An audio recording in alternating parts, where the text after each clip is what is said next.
کسی گردن غلام لونڈی کو آزاد کرنا،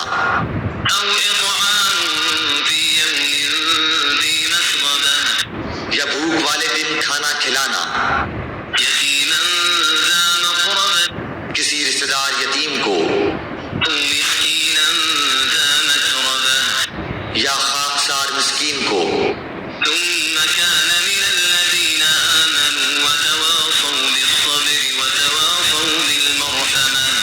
پھر ان لوگوں میں سے ہو جاتا جو ایمان لاتے اور ایک دوسرے کو صبر کی اور رحم کرنے کی وصیت کرتے ہیں۔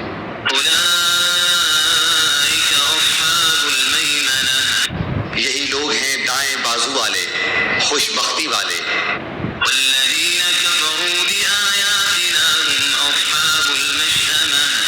اور جن لوگوں نے ہماری آیتوں کے ساتھ کفر کیا یہ کم بختی والے ہیں۔